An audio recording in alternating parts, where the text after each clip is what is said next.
Hi, my name is Felix Matos Rodriguez and I am the Chancellor of the City University of New York. People who know me call me Felo, and this is my new conversation space on CUNY TV, Café con Felo. Bienvenidos a Café con Felo. Today we're bringing you a full-on conversation about public schools in New York City. And who better to talk about education than the Chancellor of the New York City Department of Education, my good friend David Banks, who will share with us his vision for our schools, which includes strengthening the relationship between public schools and communities, striving for academic excellence, and character building. Towards the end of the show, as always, we will also take questions from our students. But first, allow me to briefly introduce Chancellor Banks. He is the former president and CEO of the Eagle Academy Foundation and the founding principal of the Eagle Academy for Young Men. Educating in Brooklyn and Queens public schools, David Banks is a graduate of Rutgers University and received his JD from St. John's University School of Law. Chancellor Banks is also the co-founder of Black Ed Influencers United and the author of SOAR, How Boys Learn, Succeed, and Develop Character. Chancellor Banks, welcome to the show. It's great to have you here. So happy to be here, Felo. Thank you. First, and is the most critical question of Café con Felo, how much coffee do you have a day and how do you take it? It's a great question. I'm probably the only guest that you'll ever have on your show that does not drink coffee. So I'll have tea. I like mint tea with a little taste, a little dab of honey. But I'm not a coffee guy. I'm sorry. We've had a couple of tea drinkers here, and we love you all. But thanks to have you here. And I want to begin. You always talk about your family, your community, some of your roots, and as being an anchor to your vision, to your career, to the choices you made in terms of your career trajectory. And you talk about how they were helping you in building a sense of character, of vision, of integrity, and how you feel that was a key component of your education. And it's something you talk about wanting to have the kids in the New York City public schools. Can you talk a little bit about your vision and that personal history? Well, first of all, I'm the firstborn child of Philip and Janice Banks. I had a wonderful, I still do. I have a wonderful mom and dad. I talk to them every day. And but I think my father shaped so much of my career, how I move as a man. He was the ultimate male role model for my brothers and I. I learned so much from my dad. First of all, my mom and dad both placed a heavy emphasis on education. They did not play. We were expected to go to school every day, and we were expected to work hard and just simply do our best. But there was some just real old school kinds of things, you know, where when you came home from school, before you got a chance to go out and play, you had to do your homework. And that's just, you know, some sage lessons from life. Yep. Before you get to do what you want to do, you have to do what you have to do first. And I still live with that. I raised my 4 children the same way. And I think it's a level of discipline that I want to see in all of our kids around the entire school system. But I think also what my dad also offered up, a couple of things that I think play out in how I serve as chancellor now. He did not believe that all education was simply what happened within the 4 walls of a school. So we would go on, you know, we would visit cultural institutions around the city. We would travel and go to different places, Washington, D.C., and see the citadel of government for our country. Things that a lot of my friends really weren't doing, but that's what we were doing. And for me as chancellor, I strongly encourage all of our schools to do those kinds of things, to know that your education is not simply within the 4 walls of the school, that there is so much for us to learn outside of our schools, and that kids have got to be engaged, they've got to know the things that are happening in their community, which was another lesson from my dad. He said, you know, you get your education, but your education is supposed to be for a purpose. And ultimately it's to make your community a better place. And you got to learn about your history. I learned a lot about Black history from my dad. And I'm getting ready to roll out Black history curriculum in the coming days and weeks in New York City. I encourage our schools all around the city to have the kids visit cultural institutions, get outside the school see what's really going on all around you. And I think the last thing would be that my dad would always say, the world is made up of three kinds of people. People who make stuff happen, people who sit on the sidelines and watch stuff happen, and then people who wake up every day and go, hey, what happened? And so in order to be a person that's going to make things happen, you've got to be informed, you got to know what's going on, you've got to read, you got to study, and you got to participate civically in your community. What a great bedrock for education from your dad and your mom, Yeah.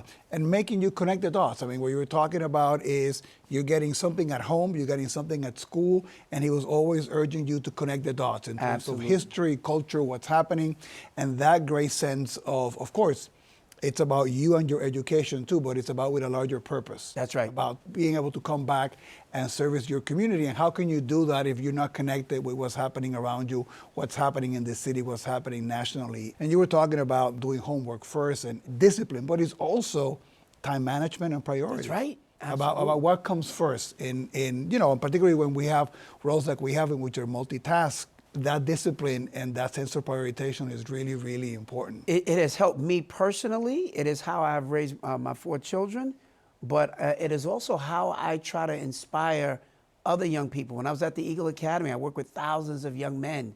Prior to being at Eagle Academy, I was the principal for a school in the Bronx called the Bronx School for Law, Government, and Justice. And I impacted the lives, again, of thousands of young people there. And now I'm trying to do that for the entire school system by imparting these kinds of words of wisdom that are about a mental discipline, how you manage your time, and keeping your eye on the prize and what matters so you can alleviate the distractions around you. So actually, that's a great connection to my next question about keeping your eyes on the prize. I mean, one of the things that I think has been really fundamental in your leadership is highlighting that the students need to have an aha moment. They need to be able to click and connect and see the purpose of why they're taking all the classes they're taking, all the activities that they're taking. And you've also said that we have a responsibility of sort of preparing our kids for the economy that there's now and the economy that's going to be there in the future. I think the Future Ready NYC, which is a joint partnership, and we're delighted to be a fellow institution in the journey with the New City Public Schools, Yep. is one of your key initiatives. Can you talk a little bit about that for our general public? Yeah, so just so the public knows, right, one of the big things that I've said when I came in was bright starts and bold futures. That's kind of my theme. And the bold futures is really about how are we ultimately preparing young people to take their rightful place in the 21st century economy? And how do we make sure that we're putting them on a trajectory where they have the kinds of skills that they need so that they can eventually be able to take care of themselves? And that's why Future Ready NYC is so important to me. And I'm so thrilled that we're in partnership with CUNY around it, because it gives kids an opportunity to get early college exposure to what the college world is like. You know, when I was a teacher, fellow, I was a first-year teacher, recent graduate of Rutgers University, and I'm talking to my kids about going to college one day. And many of them just had a blank look. They had never visited a college. And it said, in order to make it real, you've got to expose them. And every year, I would take 2 busloads of kids to go and visit my college, my alma mater, Rutgers University. It wasn't about them going to Rutgers and planting the seed. Yep. And they got a chance, and they would meet professors, and they'd see students, many of whom came from neighborhoods much like theirs. They go through the student center and have some fun. They go through the dorms and just see, I would tell them, this is just a few years from now. You can be on a beautiful green college campus like this. And that's why you got to make the right kinds of choices and decisions in life so that you don't wind up going to other kinds of institutions. You want to be in a place like this. That's what we're trying to do with Future Ready NYC. Create the aha moment. And kids realize that this can happen for me, and it can change the trajectory of their life and their entire family. And when you expose them to that, and they get it, it's exposure to college, but also something that we're trying to do on our side, which is the exposure to the world of work. That's right. I mean, to be able to spend time in an internship, in an apprenticeship, and you have partners like Google's and JP Morgan Chase and so many others. So it is exposure to college and Right. to visualize, but also exposure to what's happening in the workforce, which I think is a really, really, and you cannot start too early. You absolutely cannot start too early. You plant the seeds. These kids are brilliant. Yep. As I'm sure you know, they are absolutely brilliant. What they need for us as adults is to set up programs like Future Ready NYC, which help to create the aha moment for them. Yep. When they get an opportunity to see what's real. And they've got to be surrounded by adults who will pour into them really positive energy. You know, when I was in high school, I had an opportunity to do an internship. And I did a little internship at the Queens District Attorney's Office. And I wanted to be a lawyer when I grew up. Yeah. And they assigned me to an assistant district attorney who told me in his own quiet way, you don't want to be a lawyer. It's a terrible job. You work long hours. You don't make a lot of money. It's not what you think it is. And so this guy had a very negative effect on me. And I want to make sure that we are putting our kids in front of adults who will pour into them positive affirmation and positive energy to let them know that no matter what it is that you want to do, you have an opportunity to do it. But kids will make up their own minds, particularly when they get an opportunity to see for themselves what it's like. And you and I had an opportunity to see some of that spark. We were so blessed at the beginning of October to be joined and in this initiative with the welcome letters to all the seniors in the New York City public schools. They got an individualized letter signed by you and by me saying there's a place for you at CUNY and you can apply now. If you do it now, you get your free application. Talking about aha moments, you and I saw the spark in the face of those students who felt wanted, who felt accepted, who also felt that the burden that they're facing about making decisions and all the pressure they have about which school to go to, do I have enough financial aid, all that was made easier by this joint partnership. So I want to thank you for your efforts in that front, and let people know that we're committed to keep trying to find ways to make it special for every student and to try to connect with them as early as we can, so that their path to college or to a career can be smoother. Well, listen, I thank you, and I'm just trying to be a good partner.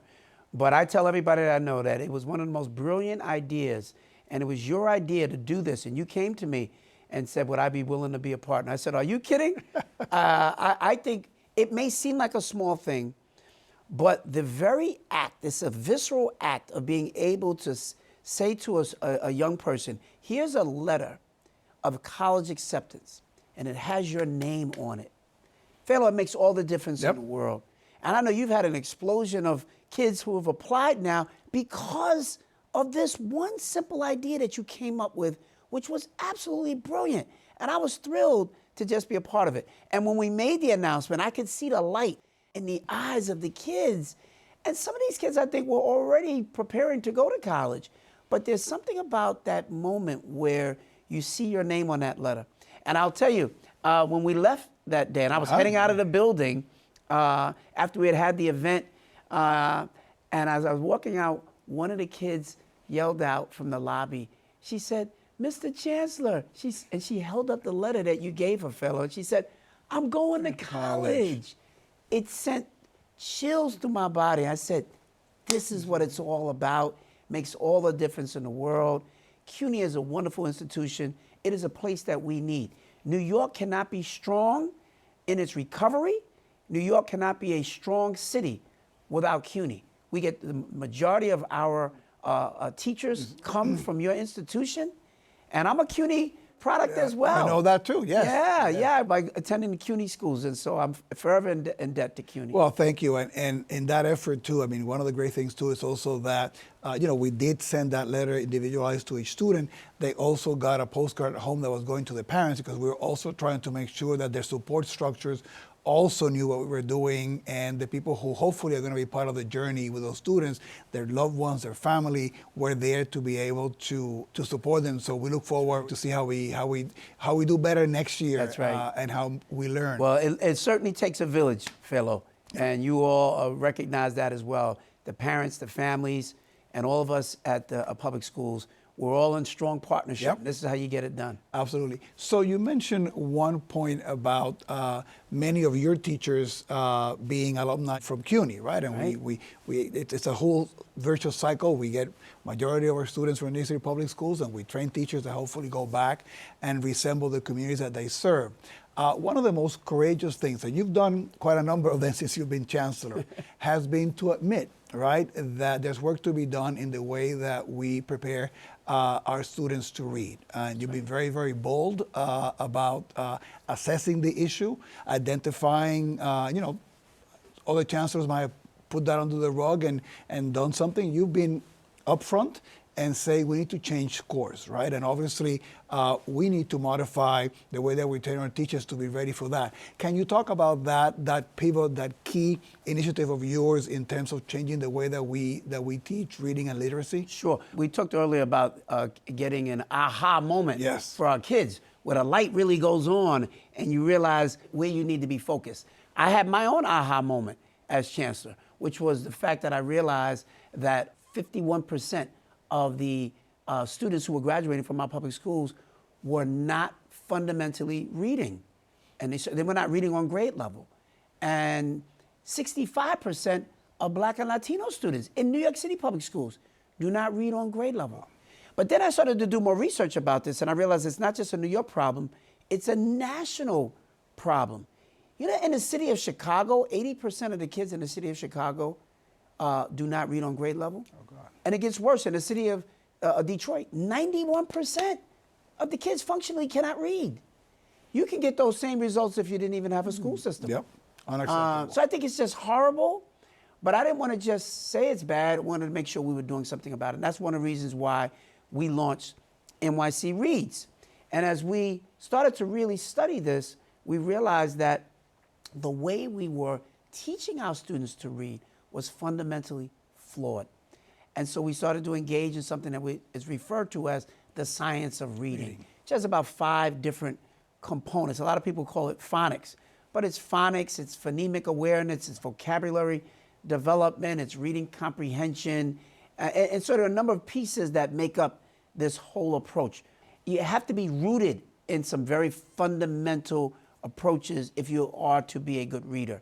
And all the research tells us, Philip, that if you don't read on grade level by the 3rd grade, you're fighting an uphill battle. Yep. And if we ultimately want all of our students to be eligible to go to a place like CUNY, we've got a lot of work to do to make sure that they have the literacy background that they need. Because when you learn how to read, it then opens up the avenues to success for every other subject area. But when you don't know how to read, it causes you to give up on yourself. Yep. And then the pool becomes even smaller of CUNY applicants. I want everybody to have the ability to go to CUNY or any other place that they would want to go if that is their choice. But in order to do that, we've got to build this solid foundation. Yep. So that's the work that we're doing. We rolled it out. Half of the school districts in New York City have already rolled this out, where we've essentially told every school district, we vetted a wide range of curriculum. We came up with 3 that we said we can live with any of these 3. And the school district has to choose one. So every district in the city is free to choose one of the 3. But every school in that district has to be on the same page, which is going to allow for a greater level of flexibility, yep. Professional development, training, support amongst the schools in that superintendency. And I'm going to tell you, as I move all over the city, schools are so excited about it because it's a blueprint that we can all be on the same page and we can all learn and grow together. And as we bring in new students, our newest New Yorkers, it is so helpful for them to be able to be in a place where we've got a solid blueprint that everybody is working from, no matter who you are or how long you've been here. So it will be the legacy work for this administration, and I'm very proud to be a part of it. No, and I commend you for it. And I think our audience is not always aware that there's competing versions, right, about how people learn to read. So there's choices out there, and I commend your team for having looked at the issue and address it and say we're going in this direction. It also helps us as we get teachers ready to have a better sense of direction. There's always exploration about different questions, which is part of the academic side of what we do. But in terms of training the teachers, it's great that you provided vision with choices, and I think we're all going to be reaping the benefits of this for many generations to come. So I think it's a sign of courageous leadership and implementation too, which is key. With that, Chancellor Banks, let's connect to our CUNY students and hear some questions that they have for you. Great. But first, let's take a quick break and we'll be right back. Welcome back. You're watching Café con Felo. My guest today is the Chancellor of the New York City Department of Education, David Banks. And for the student questions part of our program, we went to CUNY's Borough of Manhattan Community College, or BMCC. And the first question is from Brenda. Teachers in New York City are leaving the field in droves. They're talking about low pay, bad working conditions, and a loss of the profession here. So what can we and you, Chancellor Banks, do so that we retain our teachers here in New York City? Well, thank you for that question, Brenda. I think some of the statistics and the issues that you raise are part of why I think nationally so many of our teachers have been leaving the profession. That's not really the case in New York City. In New York City, we do not have droves of teachers who are, or many teachers who are leaving in droves. So we've been doing a really, really good job. Every one of our teachers that we hire gets a mentor that helps to prepare them for what the realities are on the ground. I think that's a big, big deal. And we settled a brand new contract. The teacher pay in New York City is amongst the largest of any place else in the nation in terms of public schools. And I think teachers are feeling really good about that. And so while I think nationally there are lots of issues, in New York City, we're doing pretty well. And I also know that the CUNY graduates who go teach have among the highest retention rates. Putting a plug there for our There students. you go. That's right. So let's turn to our second student here, Clarice. As we know, the vast majority of U.S. teachers are white middle-class women. Yet when it comes to New York City schools, my question would be, how do you plan to promote diversity into this professional field? Due to the reason that it will benefit children from different backgrounds, genders, and race in a way that they will feel identified and inspired by different type of teachers. Thank you. Well, that's a great question. And again, I think these are some of the national challenges that school districts around the country are facing. In New York City, we've been doing really well. We've recognized these issues for quite some time.